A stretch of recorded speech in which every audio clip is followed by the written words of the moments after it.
Yeni ildə əhalimizin rifahı necə olacaq və 2025-ci il Azərbaycanda iqtisadi göstəricilər baxımından heç də ürək açan deyildi və 2026-cı illə bağlı da onsuz da ekspertlər öncədən heç də pozitiv mesajlar vermirdilər, pozitiv proqnozlar vermirdilər və artıq yanvar ayında biz bunu görürük. Yeni ildən sonra onsuz da nə minimum haqqı artdı, nə qazilərin və veteranların müaviniyyətində artım müşahidə olundu, nə pensiyalarda artım müşahidə olundu, nə pensiya yaşının aşağı salınması haqqında hər hansısa bir hərəkətlənmə oldu. Doğrudur, ara sıra parlamentdə kiçik də olsa bu səslər qalxır, amma sonra da təbii ki, heç bir əməldə heç bir nəsə həyata keçirilmir deyə və bunun da məntiqi nəticəsi kimi Azərbaycanlıların sürətlə kasıblanması halı artıq bir ənənə halını alıb. Bu sürətlə davam edir.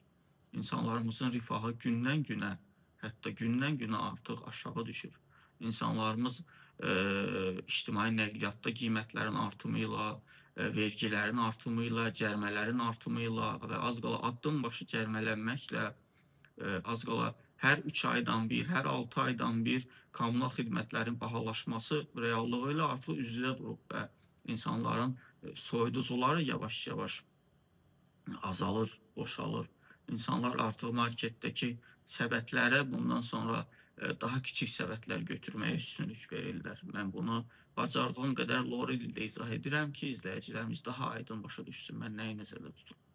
Və artan kredit faizləri də biz artıq hər birimiz ətrafımızda az qala hər 10 nəfərdən 8-in 9-unun az qala ən azından 8-9-unun müəyyən qədər kreditləri var və insanlarımız sanki ölməmək üçün yaşayır. Bu nə qədər kobud da olsa mən bunu belə ifadə etmək istəyirəm ki, bugün Azərbaycanlılar yaşamaq üçün yaşamır. Yəni biz sadəcə ölməmək üçün sanki yaşayırıq. İnsanların qazandığı pul, aldıqları əmək haqqılar onların ancaq elə kreditlərinə, vergilərinə, kommunallarına, bəzən də cərimələrinə və bir qədər də orta statistik Azərbaycanlı kimi qidalanmağına güclə çatır. Və insanlarımız normal artıq həyat şəraitində yaşamırlar. Onlar istədikləri kimi, təbii ki, mən burada mütləq əksəriyyətdən danışıram. Hamıya şamil olunmur. Ölkədə müəyyən bir qrup insan var ki, onların və onların şinelinə daxil olan digər, onlara yaxın bir qrup insanın çox yaxşı qidalanırlar və söhbət burada qida olaraq ərzaq vasitələri kimi qidalanmaqdan yox, dövlət büdcəsindən qidalanmaqdan gedir təbii ki. Korrupsiya pullarından qidalanma gedir təbii ki. Dövlətin malından, mülkündən uğurlamaqdan gedir söhbət təbii ki.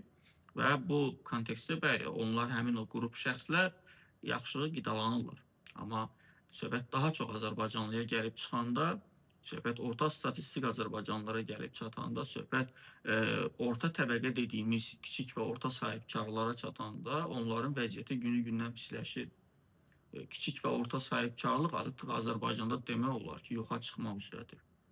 Və insanlar çox bərbad durumda öz iqtisadi vəziyyətini güclə idarə etməyə çalışırlar. Öz bizneslərini zorla ayaqda saxlamağa çalışırlar. Əvvəlki illərdən yığdıqlarını bugün öz bizneslərinə təkrar qoymağa məcbur qalırlar ki, tək biznesləri bütövlükdə çökməsin. Və ölkədə ancaq daha böyük məmur sinifi, daha böyük məmur sinifinin tabiçiliyində olan şəxslərin biznesləri ancaq ayaqda dura bilir və bu təbii ki, ölkə iqtisadiyyatının daha da zəifləməsinə gətirib çıxarır. Çünki həmin o insanlar qazandıqlarını ölkəmizə yatırım etməkdən daha çox offshore şirkətlərlə xaricə daşımaqda, xarici ölkələrdə yatırım etməklə və yaxud da ki, xarici bank hesablarında saxlamağa üstünlük verirlər. Çünki onlar özləri belə bu Azərbaycan gələcəyinə çox da ümidli deyirlər. Siz təsəvvür edin, həmin qrup insanlar ölkənin gələcəyinə ümidli deyilsə, kasıb Azərbaycanlılar, orta statistik Azərbaycanlılar necə ölkənin gələcəyinə ümidli olsun? Bu ölkənin gəncləri necə bu ölkənin gələcəyinə ümidli olsun? Ölkənin gəncləri də sürətlə artıq ölkəni tərk etməyə çalışır. İlk fürsətdəcə, ələ düşən ilk fürsətdəcə ölkədən qaçmağa can atırlar. Bu hara qədər davam edəcək, bu nə vaxta qədər davam edəcək? Ölkənin kənd təsərrüfatı bərbad gündədir. Regionlarımızda ümumiyyətlə yaşamağa bir motivasiya yoxdur. İnsanların işləməyə bir iş yerləri yoxdur. Buraxın motivasiyanı. Regionlarımız inkişaf etmir. Bizim kənd təsərrüfatımız inkişaf etmir. Azərbaycanda maldarçılıq inkişaf etmir. Əkinçilik inkişaf etmir. Və biz nə vaxta qədər ancaq xaricdən ölkəyə gətirəcəyik. Ət məhsullarını, süd məhsullarını, tərəvizləri, hətta qida məhsullarını, yağ məhsullarını və çox böyük faiz dərəcəsində xaricdən ölkəyə idxal olunur. Nəyə görə? Bizim Azərbaycanımızda maldarçılıq üçün kifayət qədər otlaq sahələr yoxdur ki, qoyunçuluğun inkişafı niyə Azərbaycanda olmasın? Niyə Azərbaycan bölgələrində qoyunçuluq, maldarlıq inkişaf etdirilməsin? O qədər əngəllər yaradıblar ki, bürokratik əngəllər. Xırda bir insan bir tövlə tikmək istəyir həyatında, bir 3-5 baş inək saxlamaq üçün, dana saxlamaq üçün. O qədər sənədləşmə prosesi var ki, insan artıq özü bezir.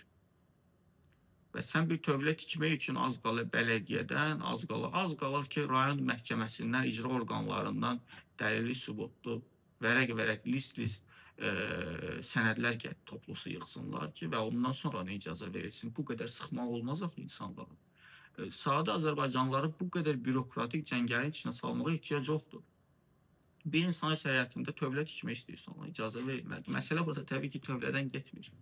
Ya toyuq inindən də getmir heç məsələ burada söhbət. Məsələ burada Azərbaycanda hökumətin bilməyərək, mən inanmıram bunu hökumət bilərək edir, bilməyərək sadə insanları onların kənd həyatlarından uzaqlaşdırma cəhdləridir. Onlar bunu, mən düşünmürəm ki, iqtidar özü bunu bilərək edir.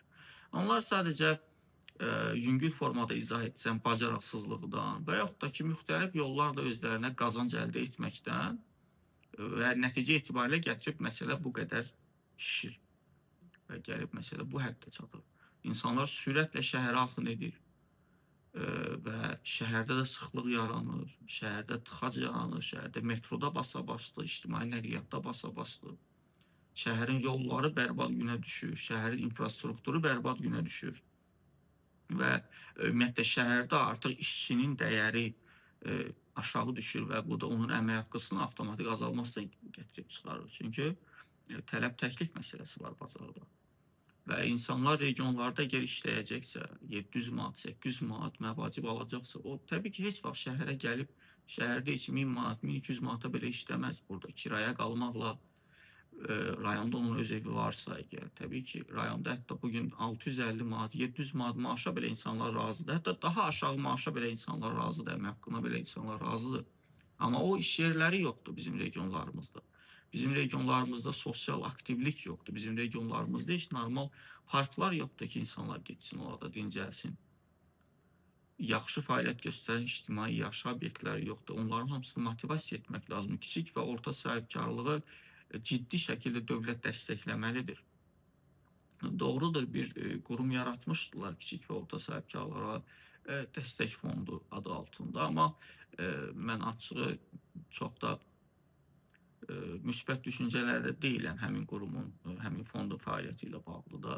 Təbii ki, bu da mənim gəldiyim qənaətdir. Mən əlimdə dəlil, sübut yoxdur ki, mən durum indi faktiki əsaslarla onları nədəsə ittiham edim, günahlandırım. Amma onların da düzəməlli fəaliyyəti olsaydı, amma ən azından bugün Azərbaycanda kiçik və orta sahibkarlığın durumu bu qədər bərbad olmazdı. Və indi bu videonu izləyən kiçik və orta sahibkarlar varsa, onlar da rəydə öz fikrini bildirə bilərlər bununla bağlı.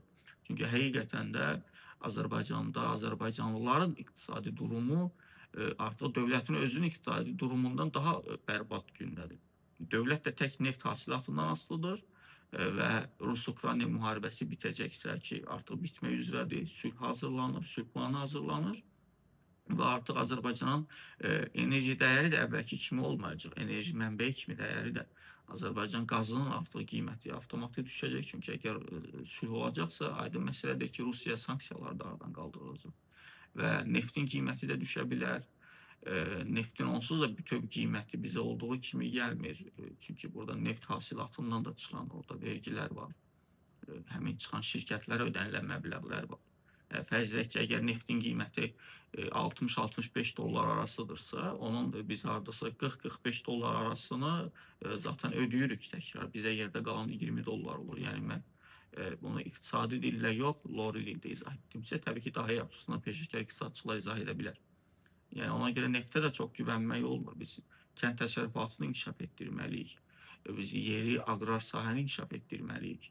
Heç olmasa 2026-cı ildə biz regionlarımızda insanlara, kənd insanlarına xüsusilə də yüksək məbləğdə, amma kiçik faizlərlə güzəştli kreditlər verilməlidir. Uzun illər müqabilində çox-çox güzəştli kreditlər verilməlidir. Dövlət subsidiyalar verməlidir kəndlilərə və bu heç olmasa insanların kəndlərdə yaşamasını, iqtisadiyyatın inkişafını etdirilməsinə motivasiyası olar.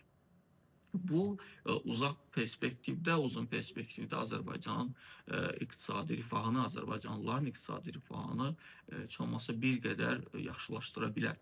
Amma indiki durumda 2026-cı illə bağlı biz heç də bu indi yaşadığımız illə bağlı biz heç də ürəkaçan vədlər, ürəkaçan proqnozlar verə bilmirik. Mən ümid edirəm ki, yaxın aylarda heç olmasa ilin ikinci rübündə ki, rəhbərliyi bu haqda əməli addımlar atacaq və Azərbaycanda ciddi iqtisadi islahatlar vacibdir.